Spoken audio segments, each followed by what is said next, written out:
I'm Virginia Guy. I'm with the Drug Education Council. We cover 7 counties in South Alabama, providing prevention, intervention, and recovery support services. We are thrilled to partner with the Addiction Prevention Coalition to present these web series called Raising Resilient Children. Today's session is on parenting for prevention.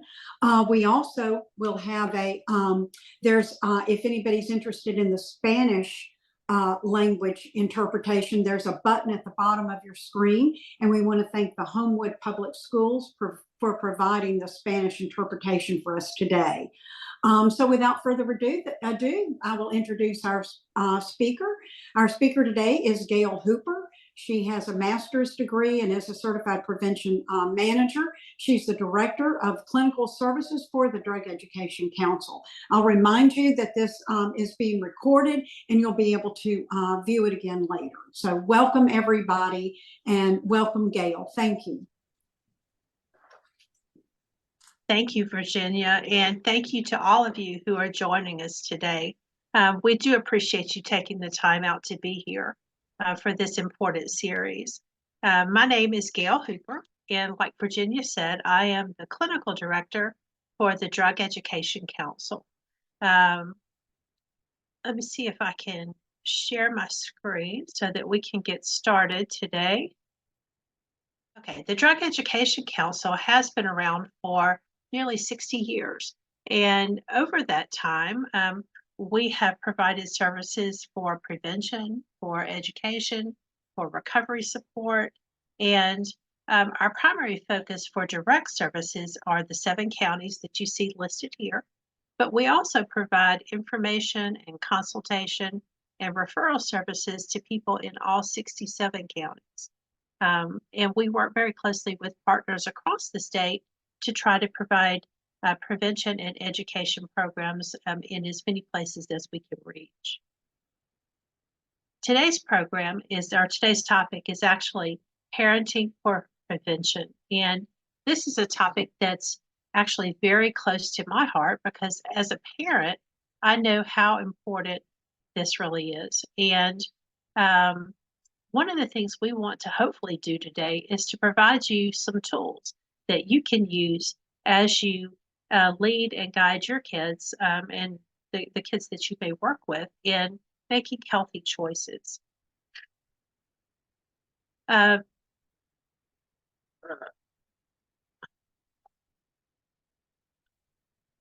Why do we focus on prevention?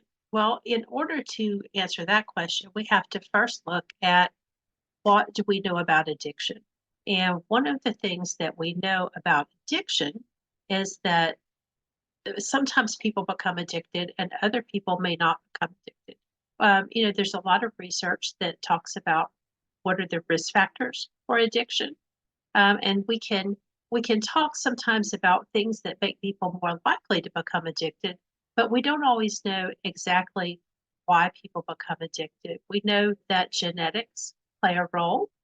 If there's a family history of addiction, then someone is more likely to become addicted, but it still doesn't guarantee that they're going to become addicted. It just makes it much more likely. There are other things that are risk factors as well. In fact, the biggest risk factor is actually the age of first use. We know from research that 90% of Americans who meet the clinical criteria for addiction actually started using drugs or alcohol before the age of 18. Now, that doesn't necessarily mean that they became addicted right away. Some of them may not have become addicted for a while or maybe even years. But we do know that the thing they have in common is that most of them started using sometime before the age of 18.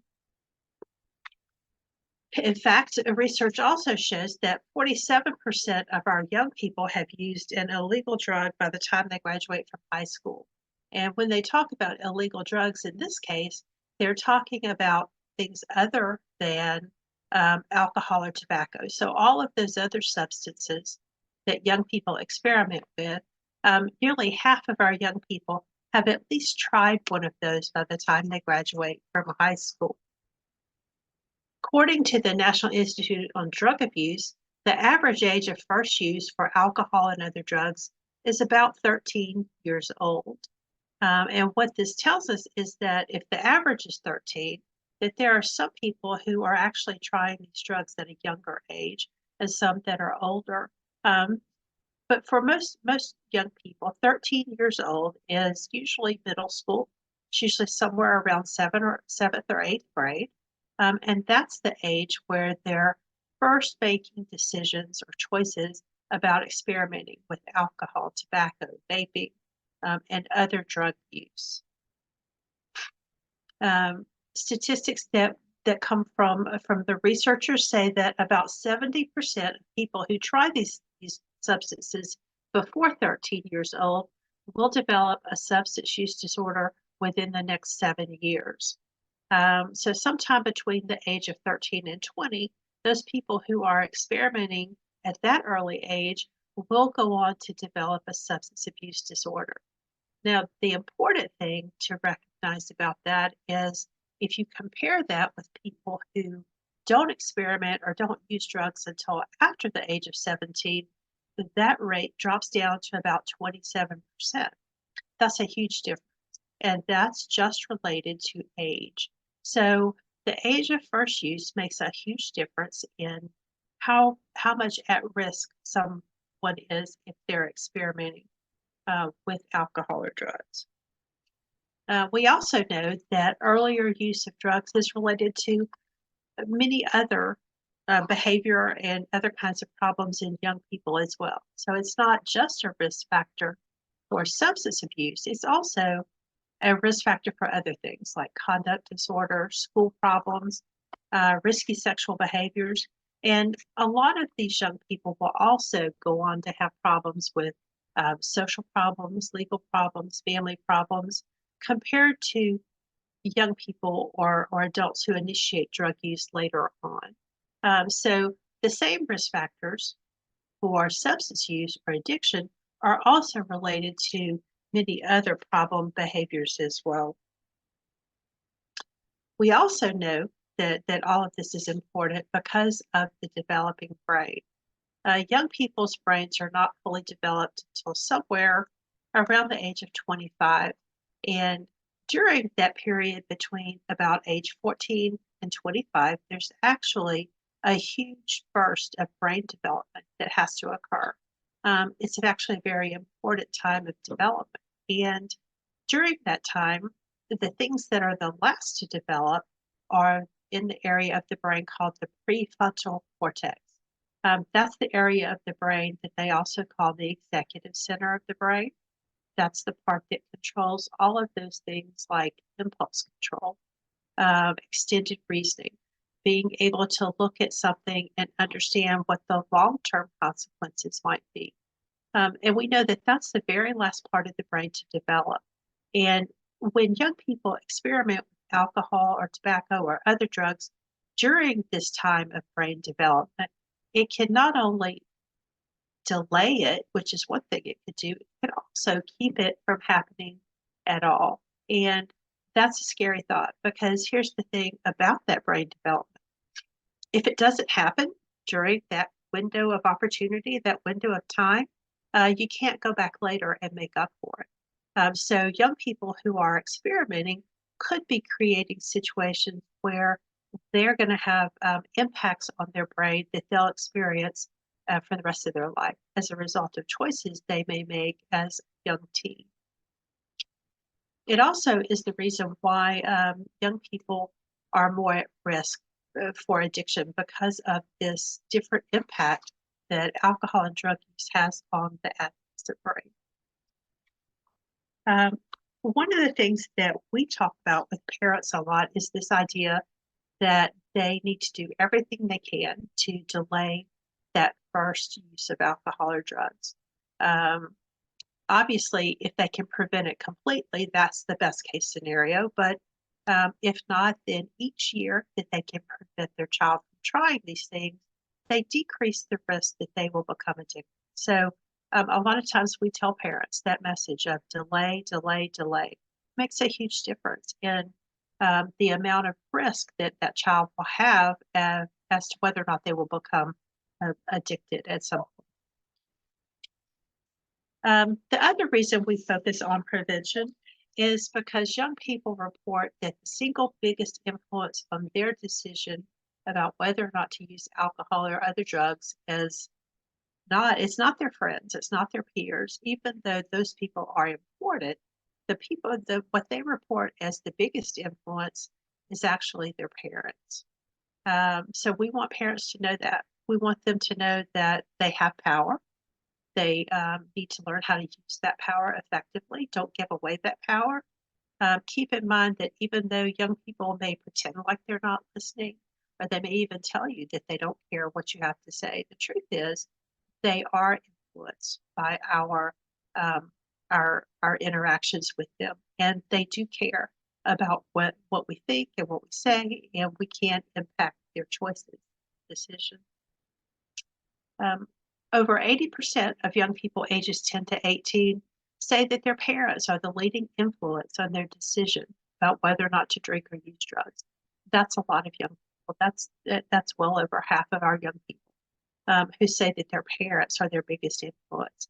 So we want parents to send a clear and strong message to our young people that they disapprove of underage drinking and the misuse of other drugs.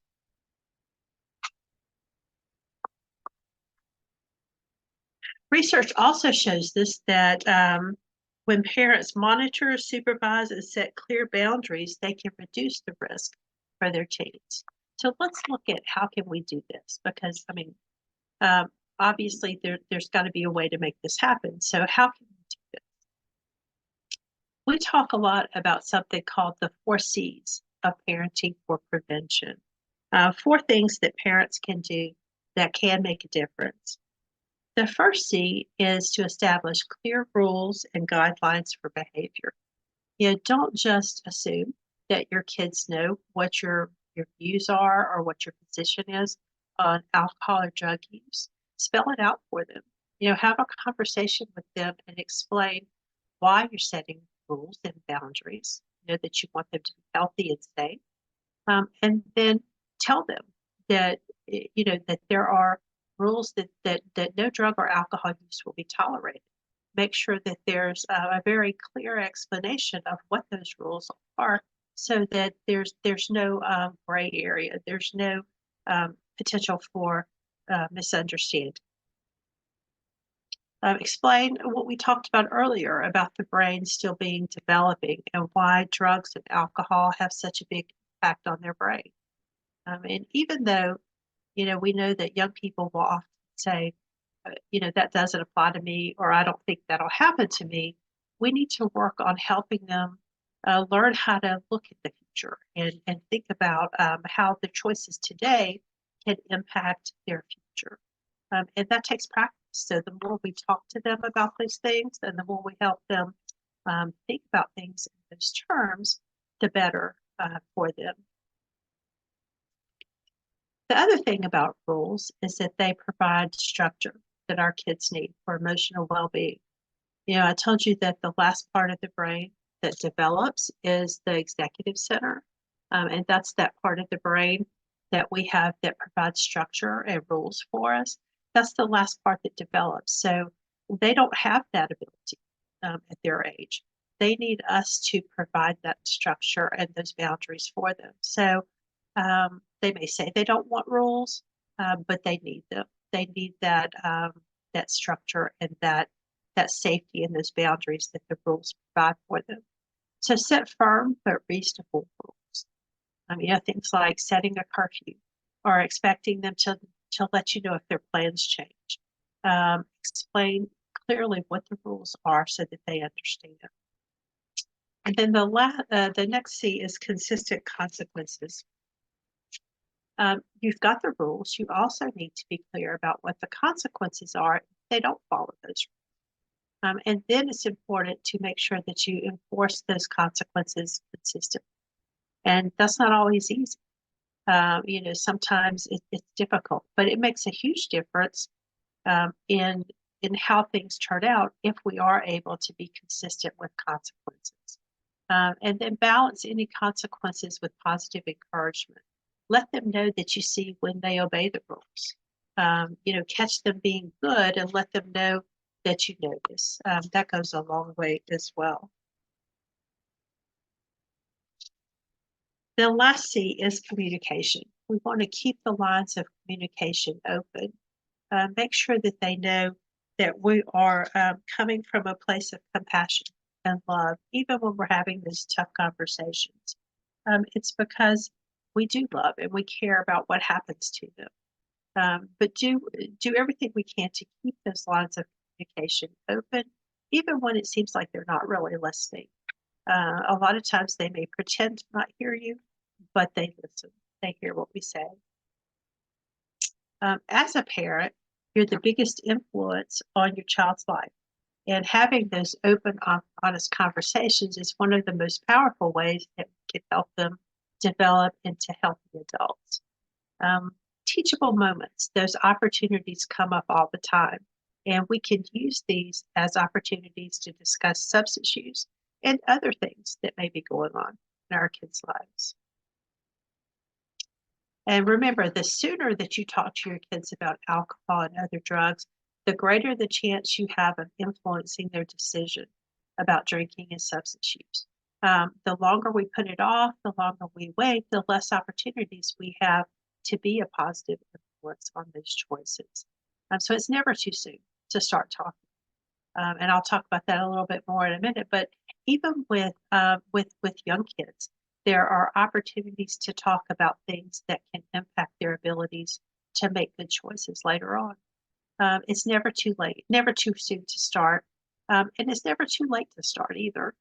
Even if you haven't maybe made the most of opportunities that have come up in the past, you can start now. And every opportunity can have the potential to make a difference. We talk to parents a lot about talk early and talk often. And what that means is to start talking, like I said, when they're young, and then to continue those conversations throughout their lives. Arm yourselves with the facts.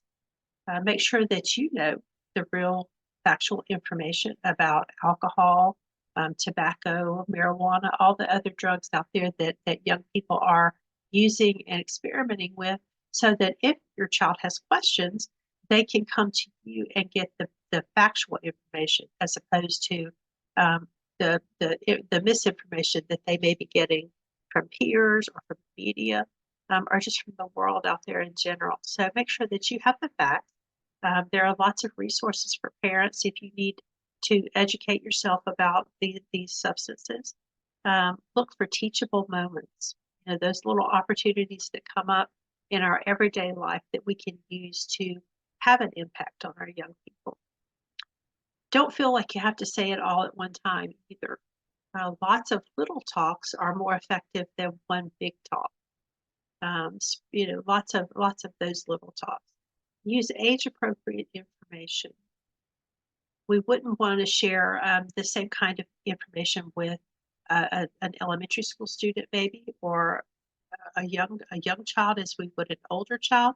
But there are still things that we can talk about that are age appropriate. And one of the things we start talking about, even with very young children, like in preschool or kindergarten or first grade, we talk a lot about healthy choices and about how to take care of our bodies and why it's important to do those things. As kids get older, we can talk to them about peer pressure. We can talk to them about refusal skills, how to say no when people are trying to influence you to make unhealthy choices.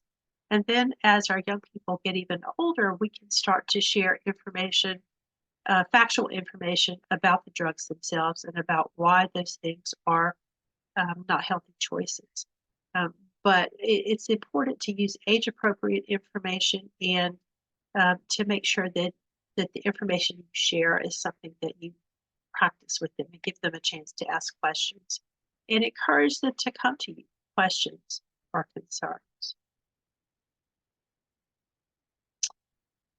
Build your child's skills and strategies for avoiding underage drinking and drug use. Even if you don't think your child wants to try drugs or alcohol, peer pressure is a powerful thing. That feeling of wanting to fit in, to not want to be left out, is a powerful thing for young people. And sometimes they end up making unhealthy choices just because they haven't had a chance to practice or to think ahead of time about how to make healthy choices. So one of the things that we can do is to talk to them about what they would do if that situation comes up. If they're in a situation where someone offers them alcohol or drugs, how could they handle that? Help them identify ways that they could handle that, ways that they could say no, and help them practice it so that when those things happen, they feel comfortable and they already have a plan. Sometimes having a plan ahead of time can make a huge difference in being able to actually stand up to peer pressure or to remember to make healthy choices. When it comes to talking with our kids, we can look for blocks of time to talk. Sometimes we're all busy and it may be very difficult to find time to actually have those conversations.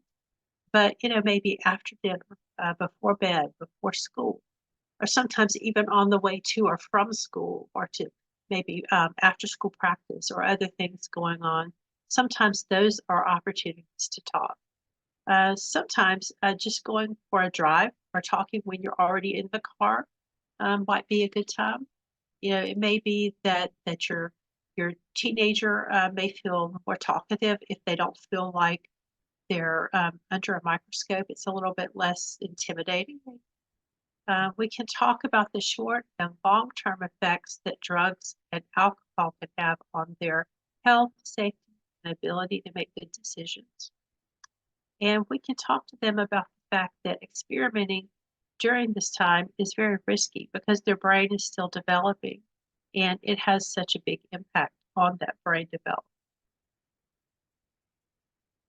We can offer empathy and support. Teenage years are tough. Our kids are facing lots of challenges. It can be very stressful, very overwhelming for a lot of kids. And it goes a long way sometimes if we just let them know that we understand and acknowledge that everyone struggles, but that drugs and alcohol are not a useful or a healthy way to cope with problems. To help them identify other ways to cope with stress or with other things that might be going on with them that they're struggling with. Talk to them about the fact that sometimes alcohol and drugs may feel like a way to cope, but they really just postpone the fact that those problems are still going to be there. They're still going to have to deal with them at some point. So, talk to them about some alternative ways to deal, particularly with stress that our kids are feeling. Let them know that they can trust you and that you're there for support and guidance, and that it's important to you that they're healthy, happy, make safe choices.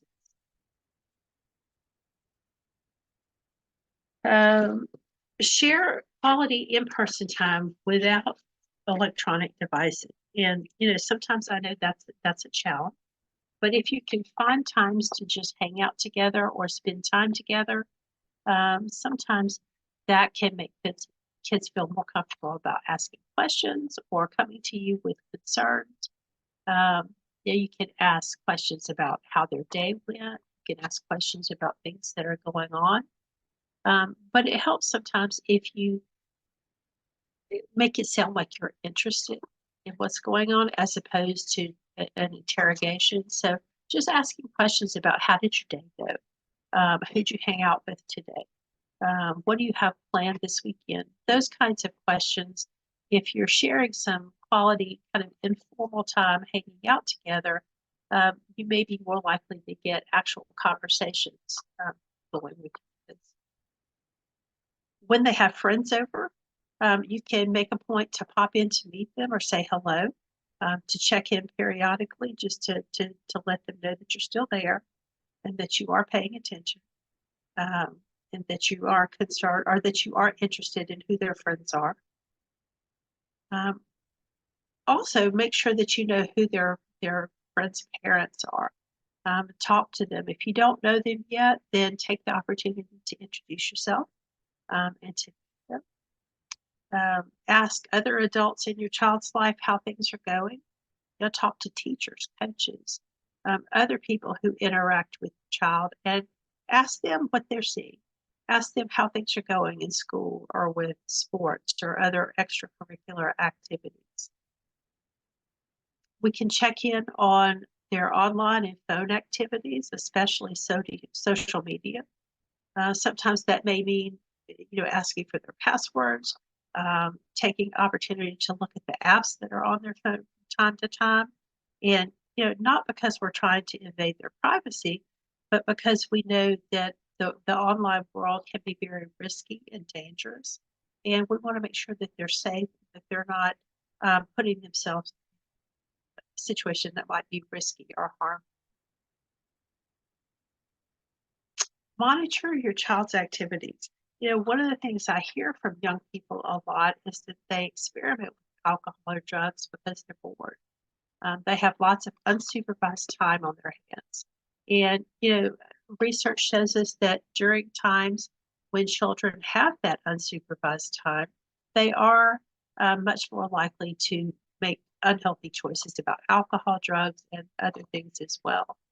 During the summer, for example, when a lot of children have more unsupervised time, we know that rates of alcohol and drug use go up, along with rates for all kinds of other problem behaviors as well, simply because of the fact that they have all these blocks of unsupervised time. So do what you can to minimize that unsupervised time, help them find things to do, productive things or interesting things to do, so that they don't have those periods where they're, tempted to do things because they're bored. You can get to know other parents and reinforce each other's approaches or each other's efforts. One of the other big things that we can do to monitor our child's activities is to know where our child is going, with whom, what the activity will be, and even more importantly, who will be supervising them. And, sometimes that may mean not just assuming that there'll be someone supervising, but actually checking to make sure, making a phone call or finding a way to verify that there's actually going to be some sort of adult supervision for them. We can also set up a system. Some families have a code word or a phrase, so that if their child finds themselves in a situation where they feel like they're in danger, or where they feel like they're being exposed to alcohol or drugs that other people are using, and they feel like they need you to come and pick them up, but they don't really want to have to create a scene in front of their friends. If there's a code word or a phrase that they can use, maybe they can call you and you'll know that they need you to come pick them up, so that it gives them a way to leave without embarrassing themselves in front of their peers. So that may be something that is helpful for them. It gives them some sense of security, that they know that there is this escape. They need it. And with all of these things, our kids may push back. They may not like the fact that we're paying so much attention to their behavior. They may not like the fact or that they don't have the freedom they want to have, but that's no reason to back off. We can help them understand that we're involved because we want what's best for them, and not because we don't trust them, but because we want them to be safe and we want what's best. Okay, in spite of all of the things that we may do as parents, there are still some times when young people may choose to drink or use other substances. And these are just some of the reasons why they may still choose to do that. I talked a little bit about peer pressure, and that's a tough thing for young people, that feeling of not wanting to be an outsider, not wanting to be left out, wanting to be included and liked by other people. That's a big deal during the teen years. And sometimes it's enough of an influence for some young people that they may make choices that deep down they know are unhealthy, just because they don't want to take the chance that they may be left out. Some young people actually use drugs and alcohol because they feel insecure or anxious, and they may think that using helps them feel more comfortable and relaxed. They feel more connected to other people. They may be in a period of transition. We know that these are times when the risk level for young people is more increased. Periods of transition, things like changing from one school to another, an illness or death in the family, a divorce in the family, other kinds of stressful situations, or periods of transition also are times when kids are at an increased risk for use. And the last one is because they are trying to find a way to escape emotional or psychological pain. You know, they may have mental health issues that they are trying to deal with, and they may use alcohol or drugs as a way to escape or to numb those feelings. So what are the drugs that young people try first? Well, they're actually the ones that are the most accessible, the ones that are the easiest for them to get their hands on. Things like alcohol, tobacco, vape products, marijuana, and prescription drugs. Those are the ones that are the easiest for them to get access to. These are also, in a lot of cases, drugs that may have more of, may have less of a social stigma. They may be more socially acceptable, and so there's not as much perception of risk by the young. They may, because they, see maybe adults in the community who are using some of these products, they may feel that they're not really as dangerous or as harmful. But again, these are the ones that are the easiest for them to access as well. So if you're worried about a young person using, that's a tough situation. How do you figure out what's going on? It's a challenge because a lot of the things that are signs of potential drug use are also just typical young adult behaviors in some cases as well, or they may be symptoms of mental health issues. But if you have a reason to suspect that your child is using, don't be afraid to err on the side of caution. It is important to take any substance use seriously and to address it before it has a chance to develop into anything more significant. So be prepared to take action and to have a conversation where you can ask questions about what's been going on with your child. You don't want to hear yes, but being prepared for it and how you would respond can be the starting point for a way to get your child help with things. These are some early signs of possible alcohol or drug use. And, again, these could also be signs of other things as well. It doesn't guarantee that the child is using, but it's at least something to alert you to the fact that you may need to pay a little bit more attention to what's going on, investigate a little bit deeper, try to find out a little bit more information about what's going on. So changes in behavior, especially sudden changes. If a child all of a sudden becomes more withdrawn or more secretive, or if they lose interest in activities that they used to really enjoy, or if all of a sudden you see that they have a whole new circle of friends, those are changes in behavior that could possibly mean that they are experimenting with alcohol or drugs. And it may just mean that you need to investigate a little bit deeper to find out what is behind all of these sudden changes in behavior. Sometimes there are physical symptoms. Some symptoms of potential alcohol or drug use might be bloodshot eyes, dilated pupils, sudden changes in appetite or sleep pattern. Maybe they lose weight or gain weight suddenly. Those are all signs that there could potentially be something. Now, we also know that drug use can have a negative impact on their academic performance. So especially if you have a child who previously was doing well in school, but all of a sudden they start struggling, it could also be a sign they're experimenting with using drugs. And the last one is mood swings. And even though we know that teenagers just in general are sometimes very moody. If you're seeing especially dramatic or sudden changes in mood, that just aren't typical for that child, it may be a sign that there's something that's going on that may involve alcohol. So what can you do if you suspect that your child may be using? There are lots of resources for help.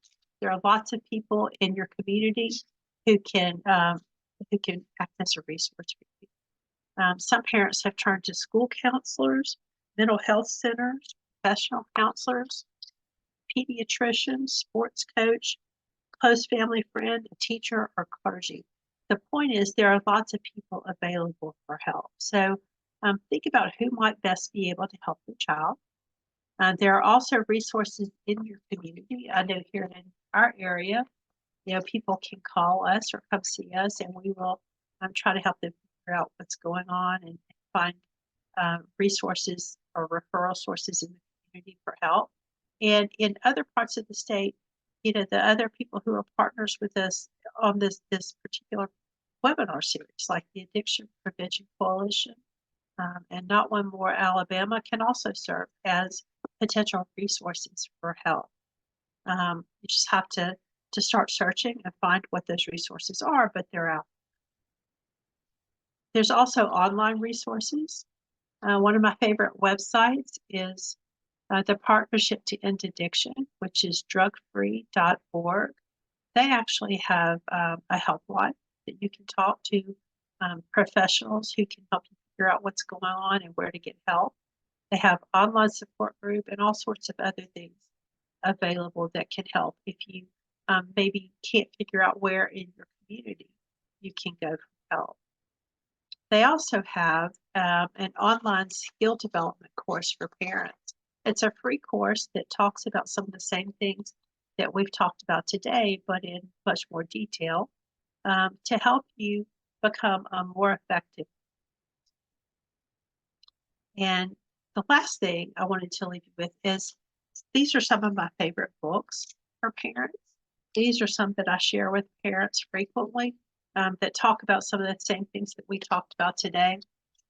How to effectively set limits and boundaries with your child, how to enforce consequences, all of those kinds of things. So these are all potential sources of information for you as well. These are some of the sources that I used for the information in the presentation today. Some of the information came from, the statistical information came from NIDA and SAMHSA and the National Center for Drug Abuse Statistics. Some of the other information came from the Partnership to End Addiction. So these are all good sources for other information as well. Well, I don't see any questions and I don't see any hands raised. Let's see. Okay, here's one. What do you think are the most dangerous apps that students are purchasing drugs online?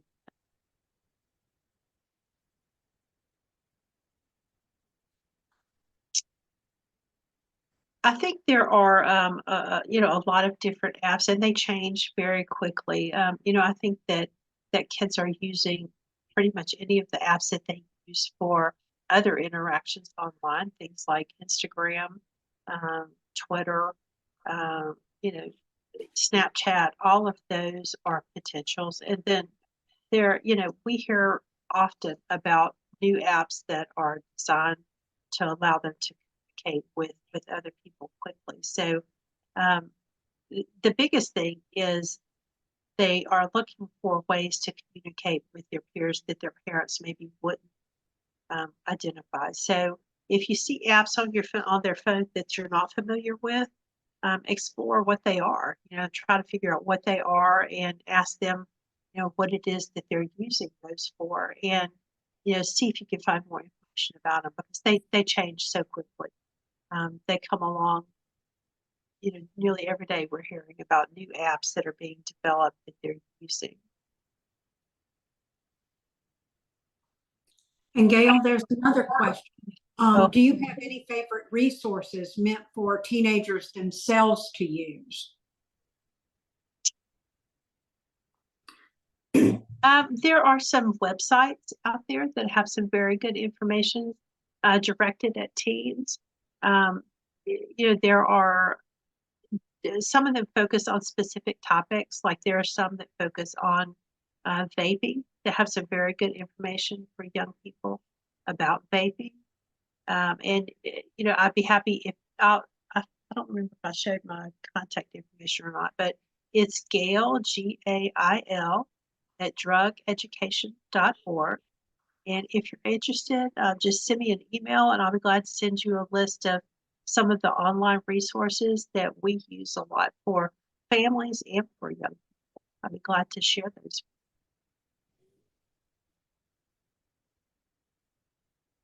Could you repeat that email one more time, Gail, and I'll put it in the chat box?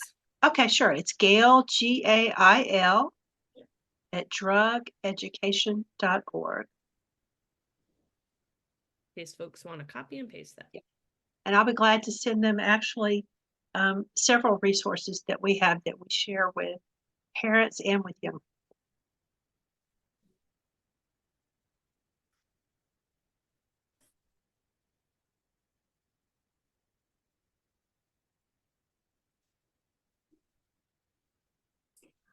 I don't see any questions, Gail.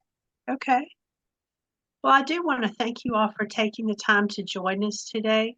Being a parent is tough, but it's an important job. And, any opportunity that we have to help parents become more effective is a big deal to us. So thank you. Thank you very much. And I want to thank everybody for joining us as well. And I also really want to thank the Addiction Prevention Coalition and everybody in that organization for all they've done to put these web series together. Thank you so much. We are happy to do it. The recording will be available on our YouTube channel, and we will also be posting it on our social media channel, so you'll have access to it and to share with others. Thank you, everybody. Great.